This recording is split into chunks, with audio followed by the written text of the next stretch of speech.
Hey everybody. So one of the greatest joys that has come about of starting my YouTube channel, I've been doing this about 6 months now, and this thing is kind of, just in this short time, kind of yielded results that I just never expected. I've gained a little bit of an audience. Like I'm approaching 1,100 subscribers. Like, good Lord. Um, I've had great conversations. I've been pointed in the direction of books I should pick up, and I've made some connections and some networking and that type of stuff. But one of the greatest things that I'm happy to do is to be able to share small press, independent creator works that deserve a spotlight. And the fact that I've gained an audience of a little bit means the world to me, and I can't think of anything better to do with that audience than to push out into the world for other people to see the works that some other people are doing that you may not have ever heard of. Now, these things right in front of you, if you follow my channel for a while, I have looked at these. These are by a gentleman named Chris Anderson. There's a little link to his one of his social medias. Well, I'm going to have the links to his other stuff in the description on this video when I get that going. But I've already looked at these. So these are Masters of the Universe, like, fan works. Now, if you know who I am and what I do, I'm doing my own fan work comic, which I guess I should point out, this is kind of the debut. I got my proof copy of book 5 in the mail today. And this is actually the second one. The first one that they sent me was actually misprinted. They goofed it up, and it's sitting right here somewhere. I actually got 2. This is the first one, but they left out about 28 pages. So they had to send me a second proof copy, and it's in. And basically book 5 is ready to go, and I'm super excited to share it. In the back of this, I should show, this is a pinup by Chris Anderson, the gentleman whose work we're looking at here. He was kind enough to do a pinup of some characters for me for the book. I think that's super awesome, and everything's kind of just come out really well. Got a credits page in here so you can see my happy ass, and a friend who wrote part of a story, a friend who art modeled for part of the story, a friend of mine who helped in the production of the book, and my nerdy ass brother who helped out in some way or the other. Look at that dumbass. But anyway, I got the book in. I'm super excited. Obviously, I like He-Man and fan works, and this gentleman, he saw my stuff online. I was talking about it in some He-Man fan group, and I mentioned that I have my own He-Man fan books, and he hit me up, and he wanted to get all the copies of my books, which he did. I sent him, all 4. He got those, and he sent me these. This one is just like a pinup book, sketches, and just individual works of art. I've gone over these, and then he does these where they're like alternate kind of non-canonical, if that's the way you pronounce that, stories about how these characters came about. And there's some great art. There's some clever story. There's some great writing. I went over these. This one is of Stinkor and Mossman. This one is, Stinkor and Merman. This is Mossman and Beastman. Just short stories that he's done. Now, they're smaller than a regular size comic. Like, if you can, I've got my camera, moved in closer to these because they're smaller, so I got to be moved in closer. But this is the size of a regular comic, so you can see that they're a little smaller. So anyway, why am I bringing these up if I've done a video on these? Well, I knew he'd done a new one, and I got it in the mail today, and this thing is just a work of genius, a work of creativity that just makes me so happy. This thing is so awesome. Now, it's very small.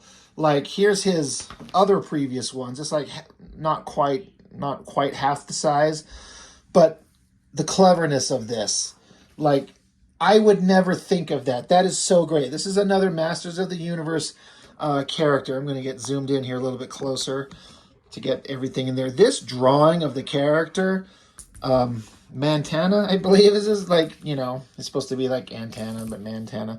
So there's a little doodle of himself and his website again. And he puts on this thing, mature, 18 plus, appropriate for readers ages 18 and older may contain intense violence, extensive profanity, nudity. Like, bro, I'm already sold. You don't have to convince me already. I'm on board. But this character, it's a character from the She-Ra animated series. Like, there's the He-Man series, and then there was his sister She-Ra, and whole bunch of different characters. And this character with his bug eyes that would stick out. So the drawing in and of itself is fantastic. And then, but to have these little fuzzy, little googly eyes on top of this is so great. And then I popped it open, and as soon as I got it, I sat down and I read it. Like, I had my own comic come in. My own issue 5, that one I was just showing you, that I was so excited to get. I had both of these come in the mail today. I read his first. I was that excited for it. I waited on this one. And with his permission, which I got, I wanted to just basically, like, I kind of just wanted to read the entire thing. Because he does a very alternate take on the characters' origins and histories, and it's so great. The Eternal City has been at war since time immemorial. Of course, there are never winners or losers in war, only times when one side has their thumb on the scale at any given moment. Some never want it to end, for war means profit, and in this game, nothing is more profitable than secrets. In fact, one secret is what this entire thing is all about in the first place. And just his drawings, I've noticed, like, my first glance through this thing, I was just kind of enjoying the art. But then when I went through it a second time, just giving it a closer look, just noticing some of the smaller things. Like, I didn't notice, like, you got Triclops here blasting an I-beam at what looks like Ram Man, like doing a power head thrust at him. Like, I only kind of noticed, like, the He-Man Skeletor and then, a background of a battle scene. But then once you kind of look into the odds and ends that are going on elsewhere, I love that this is a little tiny thing, but I also kind of want him to reprint all of these books into, like, a bigger full-size format.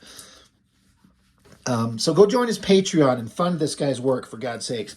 But he does all this beautiful detailed work, and the focus is on this little random, like, small person here. It says, he was always an observant boy. He saw how trading in secrets brought money and power. So you're seeing, him observing these wealthy people. It says here, he saw how and where it was conducted.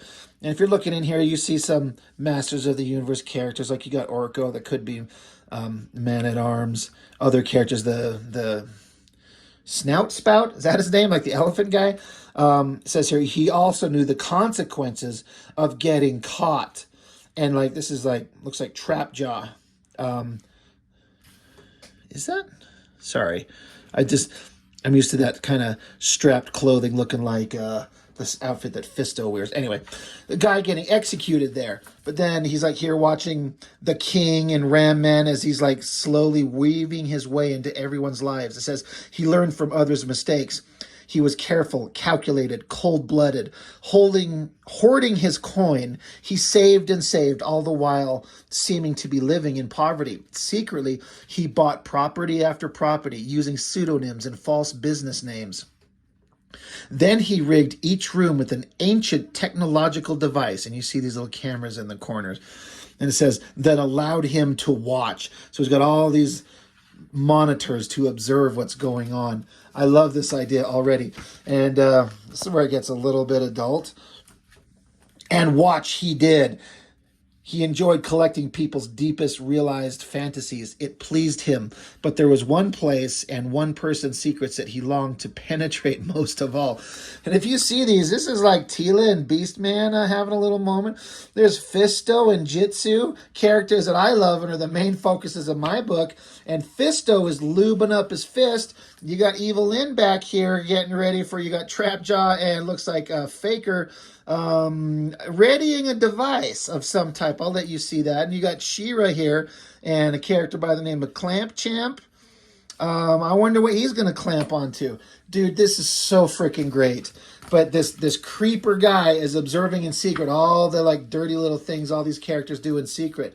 Then he goes to Grayskull. And, of course, you got the sorceress. And she's supposed to be beautiful and regal. And he wants to know what her secrets are. So the text continues. He climbed and climbed and climbed and climbed and climbed. I love that he makes for whatever reason, Grayskull, even though like, you know, you could see the window here in the cartoon, and like you could see it's not really that tall, but he's making it like magically, exponentially, just massive. It says, what should have taken an afternoon turned to days. Supplies dwindled quickly. He survived on the bare minimum which the wall provided, like he's licking off like moss or scum or whatever to survive. But he was undeterred. On the third day, he made it. So he makes it all the way up to the window. And in here, here's his version of the sorceress.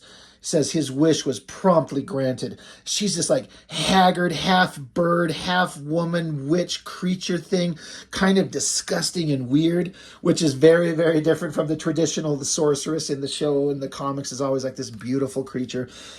It says, but as the saying goes, you should be careful what you wish for. He gazed into her eyes, her true eyes, like the bird eyes on top of her head. And then here it says, he wished to climb, his wish was granted. He wished to hear, his wish was granted. He wished to see, his wish was granted. Then in a flash, he found himself back in the center of town, exposed in his new grotesque glory for all to see. And he's become a very mutated version of the character from the animated show, and it is so great. Such a disgusting, four-legged, weird, bug-eyed creature. This says, the mob pursued, but their two legs were no match for his four with suction cups. He found he could see everything, even past the horizon. He could also hear everything. His senses were overloaded. Static filled the air in that moment. He suddenly found himself falling downward, nay, floating upward to sanctuary. And when the Lord of Pain finds you useful, you obey, which puts the character with Hordak and the members of the evil horde in the She-Ra universe. This short little, tiny little comic had so much story and unique, interesting concepts going on there.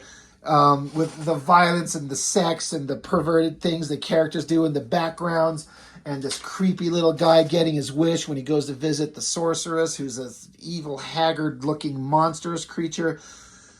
There's so much unique story and concepts in this thin little thing, and I'm over here making a 128-page book, and I'm like, I like his better. Fuck. Son of a bitch. I mean, they're very different things done for very different reasons with very different ultimate goals. But this is inspiring, and it's so interesting to see somebody come up with these great ideas. And I mentioned this about his other books. These ones here. Let me back up again. On the first video I did of his earlier works, where I was saying how he gets so much story and these ideas in so few pages.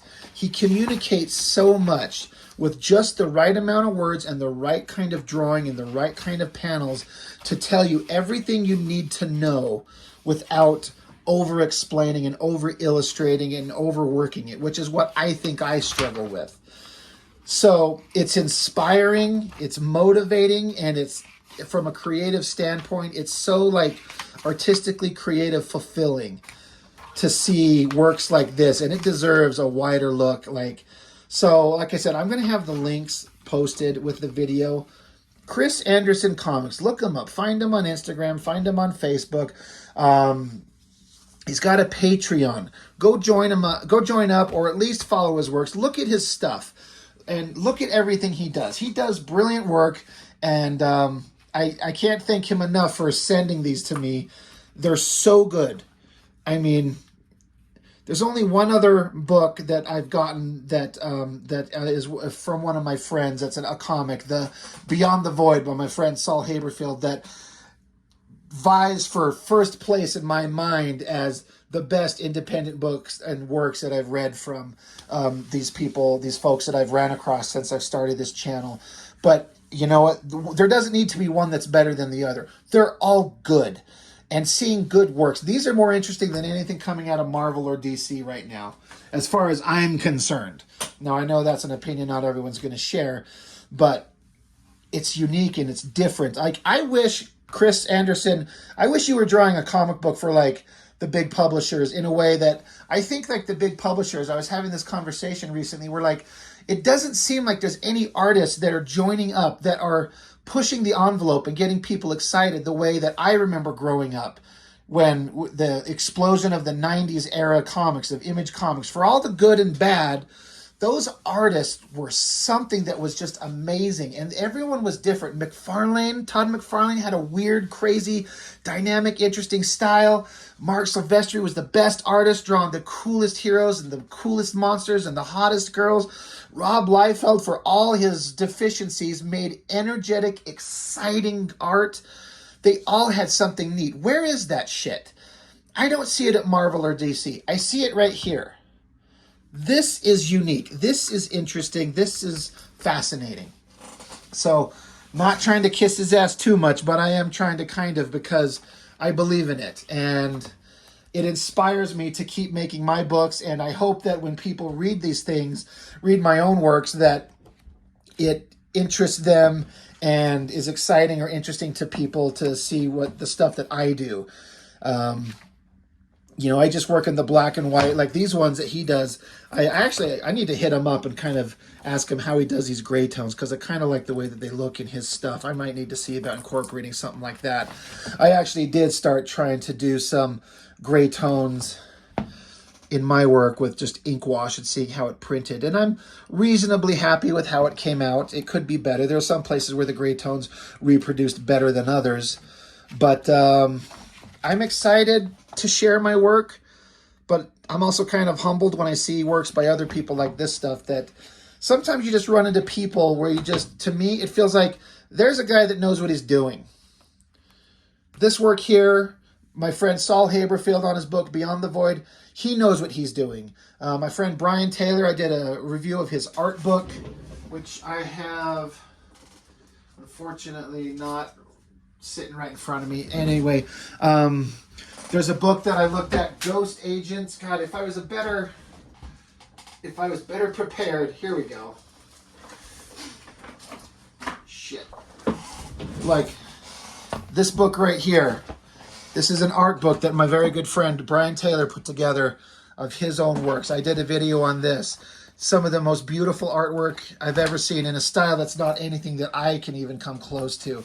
A book that I was super shocked at how good it was. Ghost Agents. The stuff in this book, I did a whole video on it several months ago. All the different work by all the different creators in this thing. It was just shocking how unique and different it is. And I could not hype it up more. This wild, crazy stuff going on in here. I have officially moved on to the world where the stuff from the independent publishers are more exciting and interesting to me than Marvel or DC. I like the characters. I like Wolverine. I like Spider-Man. But the artists and the creators doing this unique stuff, you know, these books like this, or in the case of this one, Chris Anderson's work. And I hope that, you know, I do all my own work in the hopes that people will see my stuff and be interested enough in what I have to say. I'm never going to be the best artist, but hopefully the story that I'm telling is unique and interesting enough to make people want to keep going. And I've gotten plenty of positive response that it keeps me going and it keeps me inspired. So I thank everybody for their, you know, their kind words on my own works, for as humbling as it is to see all the work that other people do. So anyway, I'm just kind of going on here because stuff like this is just amazing. And like, look, this is, you got this giant Ghost Agents book, which is way bigger than anything, and this little tiny guy by Chris Anderson, but they're all works of genius. They're all beautiful. They're all great. So seek out their works and check them all out. And, but especially Chris Anderson, this is a focus on him. And, I mean, again, if you like, you know, intense violence, extensive profanity, and possible nudity, my boy's got you hooked up because it's so fun. It's so entertaining. Anyway, I guess that's all I've got for now. So, everyone, thank you for watching. As always, I appreciate it so, so much. And I will see you on the next one.